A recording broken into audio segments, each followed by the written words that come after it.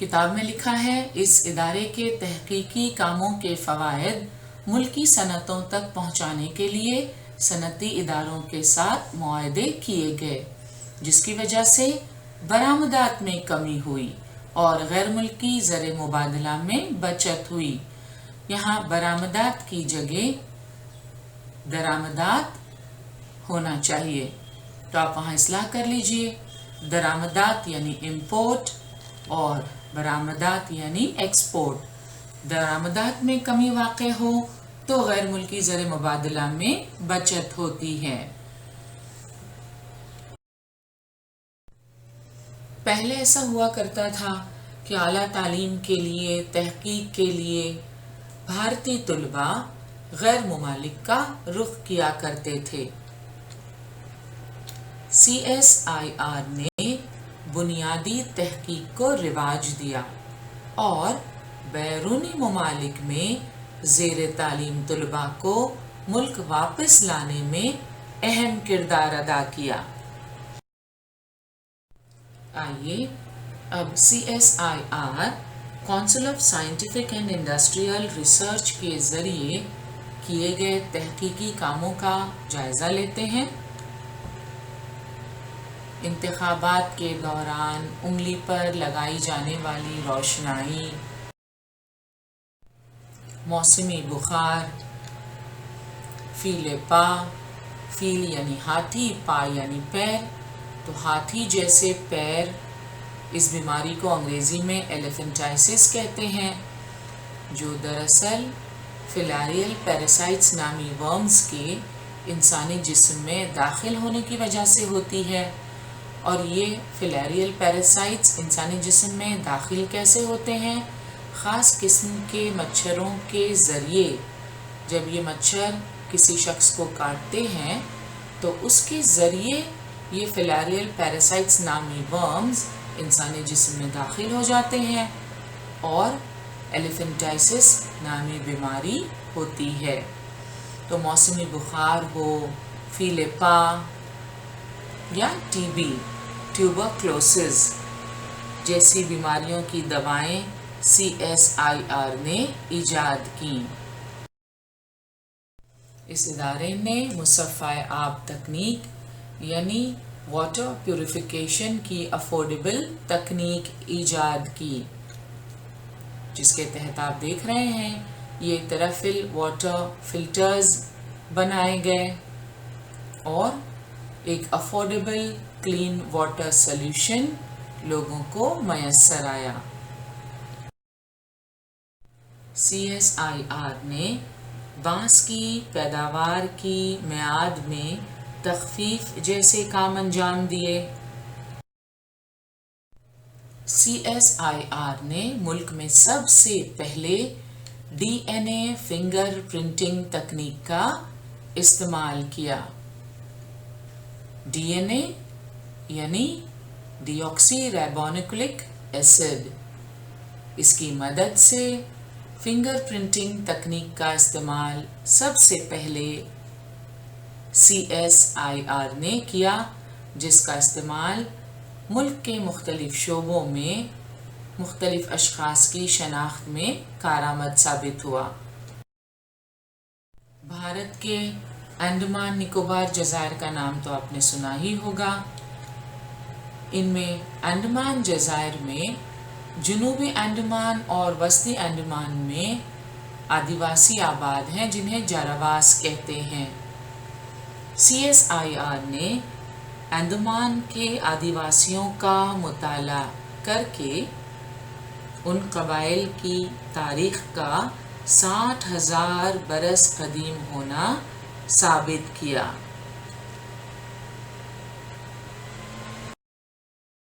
Earthquake یعنی زلزلوں سے ہونے والے نقصانات سے تو آپ سبھی واقف ہیں۔ اگر پیشگی اطلاع مل جائے تو زلزلوں سے ہونے والے نقصانات سے کافی حد تک بچا جا سکتا ہے۔ CSIR نے زلزلوں کی پیشگی اطلاع جیسے کام بھی انجام دیے۔ تو ہم نے دیکھا council of scientific and industrial research نامی ادارے نے انتخابات کے دوران انگلی پر لگائی جانے والی روشنائی، موسمی بخار، فیل پا، ٹی بی جیسی بیماریوں کی دوائیں، مصفحہ آب تکنیک، بانس کی پیداوار کی میعاد میں تخفیف جیسے کاموں کے ساتھ ساتھ D N a finger printing تکنیک کا سب سے پہلے استعمال، انڈمان کے آدی واسیوں کا مطالعہ کر کے ان قبائل کی تاریخ کا 60,000 برس قدیم ہونا ثابت کرنا اور زلزلوں کی پیشگی اطلاع جیسے کام بھی انجام دیے۔ سی ایس آئی آر نے نمبولی کا بطور جراثیم کش استعمال، زخم بھرنے کے لیے ہلدی کا استعمال، چاول کے حق ملکیت یعنی پیٹنٹ جیسے معاملات میں اہم کردار نبھایا۔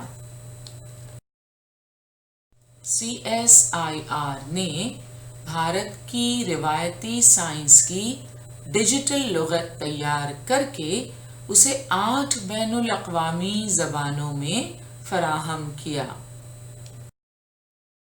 Council of scientific and industrial research میں کام کرنے کے خواہش مند امیدوار کے لیے ضروری ہے کہ وہ C S I R NET کا امتحان پاس کرے۔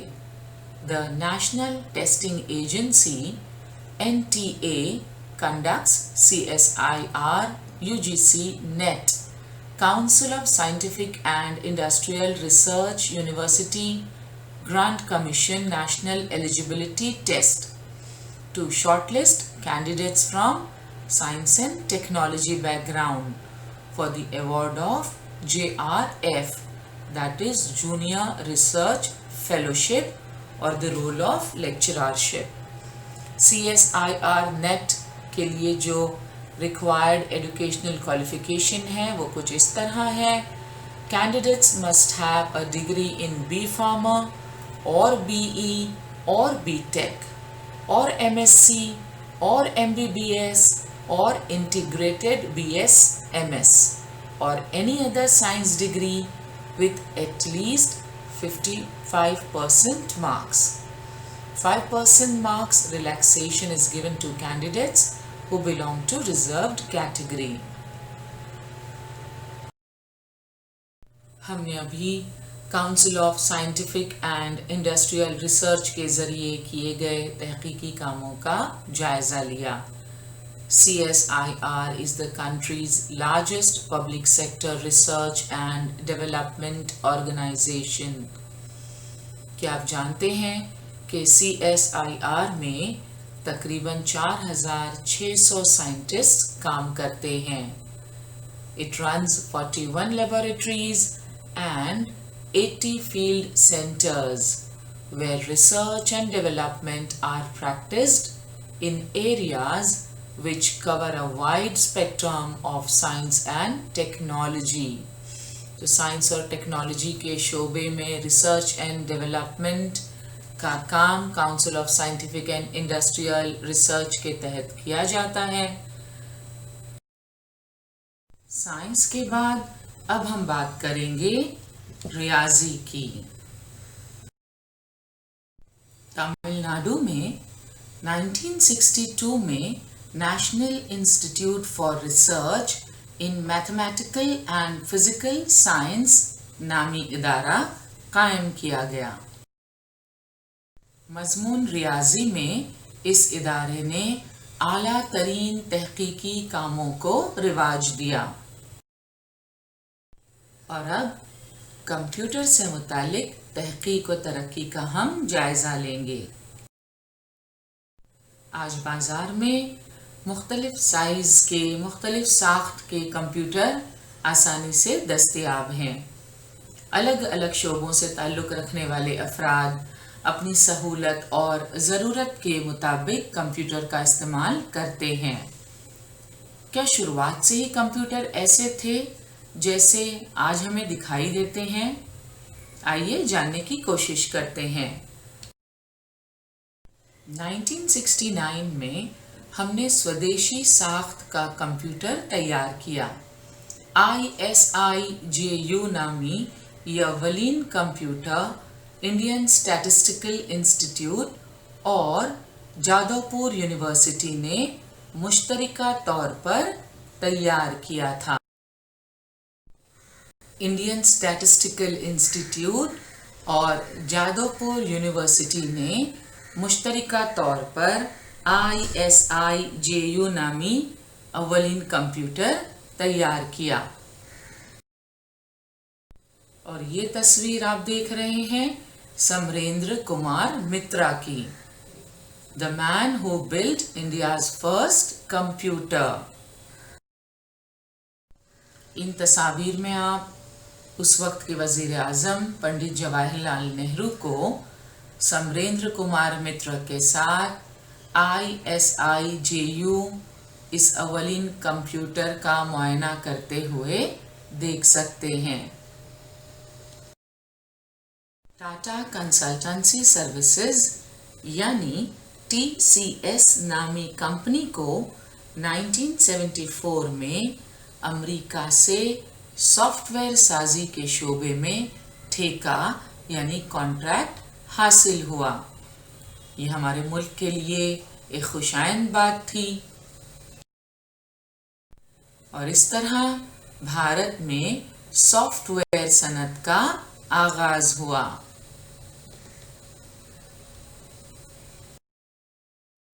کمپیوٹر کی وجہ سے سائنسی تحقیقات کی رفتار میں اضافہ ہو گیا۔ 1987 میں امریکہ نے بھارت کو سپر کمپیوٹر دینے سے انکار کر دیا۔ سپر کمپیوٹر کسے کہتے ہیں؟ A supercomputer is a computer with a high level of performance as compared to a general purpose computer۔ عام طور پر ہم جو کمپیوٹر استعمال کرتے ہیں عام پرپسز کے لیے، عام مقصد کے لیے، ان سے کہیں زیادہ ہائی لیول آف پرفارمنس ہوتا ہے سپر کمپیوٹر کا، اسی لیے تو اسے سپر کمپیوٹر کہتے ہیں۔ تو 1987 میں امریکہ نے بھارت کو سپر کمپیوٹر دینے سے انکار کر دیا۔ اس وقت کے وزیر اعظم راجیو گاندھی نے ملک کا اپنا سپر کمپیوٹر بنانے کا فیصلہ کیا، اور 1988 میں مرکزی حکومت نے پونا میں CDAC یعنی centre for development of advanced computing نامی تحقیقی ادارہ قائم کیا، اور یہ ہے پرم، بھارت کا پہلا سپر کمپیوٹر۔ 1991 میں ڈاکٹر وجے بھٹکر کی قیادت میں پرم 8000 نامی سپر کمپیوٹر تیار کیا گیا۔ Doctor Vijay Bhatkar was the founder executive director of CDAC, that is Center for Development of Advanced Computing۔ Doctor Vijay Bhatkar کو مہاراشٹر بھوشن، پدم بھوشن اور پدم شری جیسے اعزازات سے نوازا گیا۔ اور اب بھابھا ایٹامک ریسرچ سینٹر یعنی BARC سے متعلق کچھ معلومات حاصل کرتے ہیں۔ BARC اس ادارے نے nuclear physics, solid state physics, spectroscopy, chemical and life sciences جیسے موضوعات پر اہم تحقیقات انجام دیں۔ BARC کے تحقیقی کاموں کا جائزہ انشاءاللہ سائنس اور ٹیکنالوجی نامی سبق میں تفصیل سے لیا جائے گا۔ جوہری بھٹی کی تیاری کی خاطر سائنسدانوں کی تربیت کے لیے بھابھا ایٹامک ریسرچ سینٹر نے ٹریننگ اسکول قائم کیے۔ اب ہم انجینئرنگ کے شعبے سے متعلق معلومات حاصل کریں گے۔ سب سے پہلے بات کریں گے انڈین انسٹیٹیوٹ آف ٹیکنالوجی کی، IIT یعنی انڈین انسٹیٹیوٹ آف ٹیکنالوجی۔ 1951 میں مغربی بنگال کے کھڑگپور میں بھارت کے پہلے Indian institute of technology IIT قومی ادارہ برائے تکنیک کا قیام عمل میں آیا۔ IIT کا مقصد بھارت میں انجینئرنگ کے تمام شعبوں میں اعلیٰ اور ترقی یافتہ تعلیم فراہم کرنا تھا۔ ملک کے کچھ انجینئرنگ کالجز کو IIT میں ضم کر دیا گیا۔ ان میں ممبئی میں پوئی، چنئی،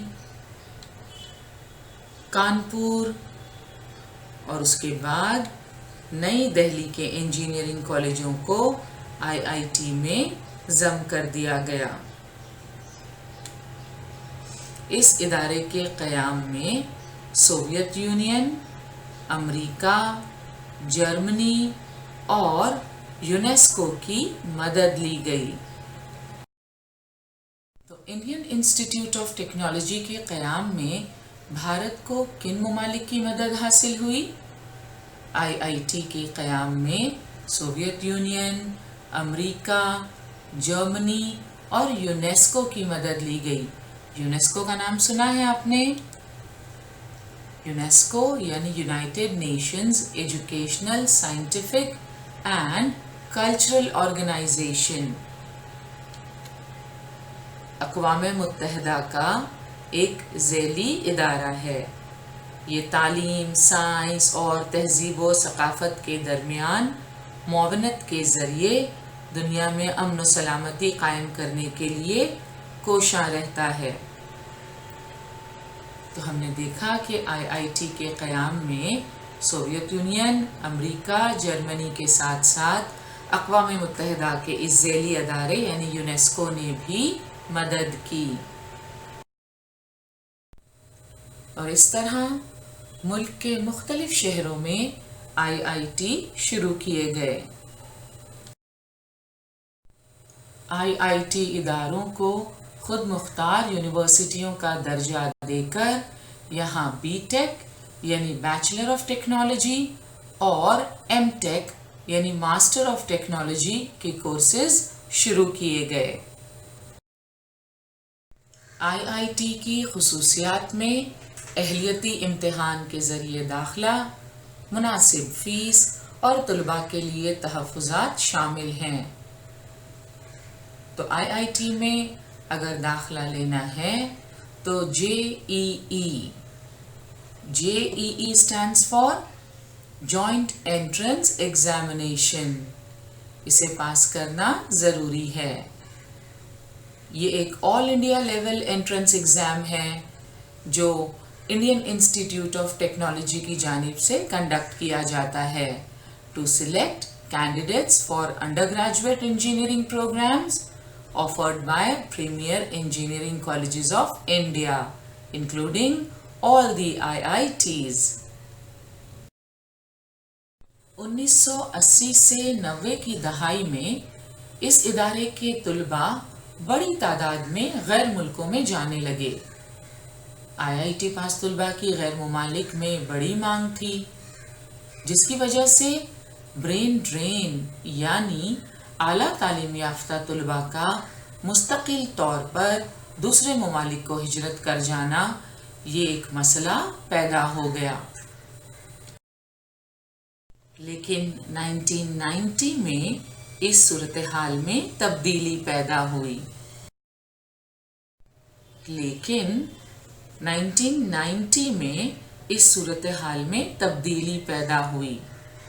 1994 میں گوہاٹی آسام اور سن 2001 میں رورکی میں IIT شروع کیے گئے۔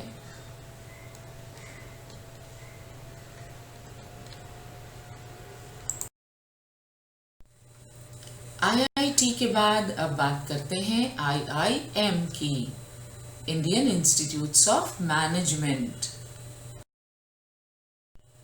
IIT میں اعلیٰ سطحی انجینئروں کی تیاری کے بعد ماہر منتظمین بنانے کے لیے مرکزی اور گجرات کی ریاستی حکومت نے احمد آباد میں IIM نامی ادارہ قائم کیا۔ IIM یعنی Indian institute of management.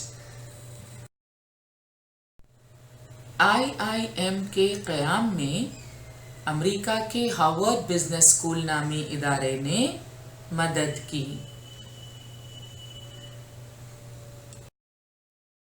Bharat کے مختلف شہروں میں ماہر منتظمین بنانے کے لیے IIM قائم کیے گئے۔ ان میں کولکتہ، بنگلورو، لکھنؤ،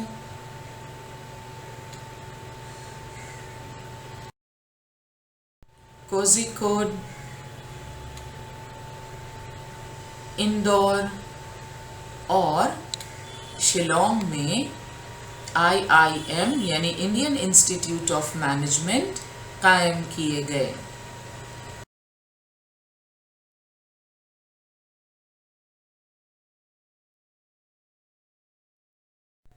آج کا ہمارا سیشن یہی مکمل ہوا۔ تحقیقی اداروں کے متعلق ہم نے جو معلومات حاصل کی، آئیے اس کا اعادہ کر لیتے ہیں۔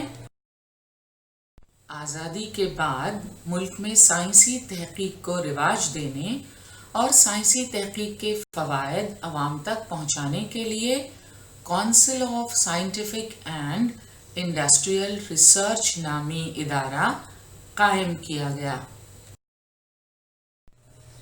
تمل ناڈو میں 1962 میں national institute for research in mathematical and physical science نامی ادارہ قائم کیا گیا۔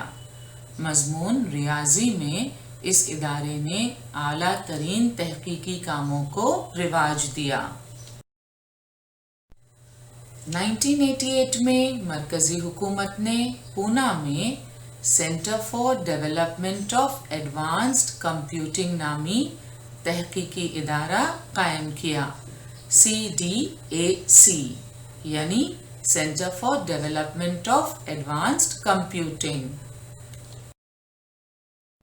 1991 میں ڈاکٹر وجے بھٹکر کی قیادت میں پرم 8000 نامی سپر کمپیوٹر تیار کیا گیا۔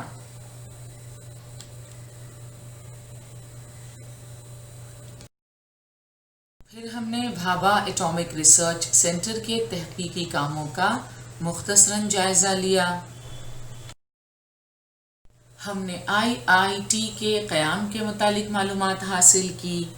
بھارت میں انجینئرنگ کے تمام شعبوں میں اعلیٰ اور ترقی یافتہ تعلیم فراہم کرنے کے مقصد سے ملک کے مختلف شہروں میں انڈین انسٹیٹیوٹ آف ٹیکنالوجی کا قیام عمل میں آیا۔ IIT میں اعلیٰ سطحی انجینئروں کی تیاری کے بعد ماہر منتظمین بنانے کے لیے مرکزی اور گجرات کی ریاستی حکومت نے احمد آباد میں IIM یعنی انڈین انسٹیٹیوٹ آف مینجمنٹ نامی ادارہ قائم کیا۔ احمد آباد کے بعد کولکتہ، بنگلورو، لکھنؤ، کوزیکوڈ، اندور اور شیلانگ میں انڈین انسٹیٹیوٹ آف مینجمنٹ قائم کیے گئے۔ اگلے سیشن میں انشاءاللہ ہم FTII یعنی Film and Television Institute of India, NID National Institute of Design, ICMR Indian Council of Medical Research کے تحقیقی کاموں کا جائزہ لیں گے۔ ساتھ ہی ساتھ ہم شعبہ طب اور زراعت کے شعبے میں تحقیق اور ترقی کے متعلق بھی معلومات حاصل کریں گے۔ آپ کی درسی کتاب میں صفحہ نمبر 30 پر مشق دی ہوئی ہے، اس میں سب سے پہلے آپ کے لیے ہدایت ہے ذیل میں سے مناسب متبادل چن کر بیان کو دوبارہ لکھیے۔ پہلا بیان ہے، پرم 8000 نامی کمپیوٹر بنانے والے سائنسداں۔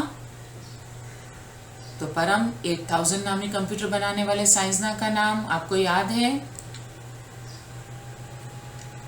آپشنز دیکھ لیتے ہیں، ڈاکٹر وجے بھٹکر، ڈاکٹر RH دبے، پی پارتھ سارتھی یا مندرجہ بالا میں سے کوئی نہیں۔ یقیناً آپ نے پہچان لیا ہوگا، پرم 8000 نامی کمپیوٹر بنانے والے سائنسداں doctor Vijay Bhatkar. Very good. دوسرا بیان ہے، IIT مندرجہ ذیل شعبے میں تعلیم دینے کے لیے مشہور ہے۔ آپشنز ہیں، زراعت، ماہرانہ انتظامیہ، طب یا انجینئرنگ۔ آپ سبھی جانتے ہیں IIT کس شعبے میں تعلیم دینے کے لیے مشہور ہے؟ IIT انجینئرنگ شعبے میں تعلیم دینے کے لیے مشہور ہے۔ آج کا ہمارا سیشن یہیں مکمل ہوا۔ انشاءاللہ اگلے سیشن میں ضرور ملیں گے۔ السلام علیکم۔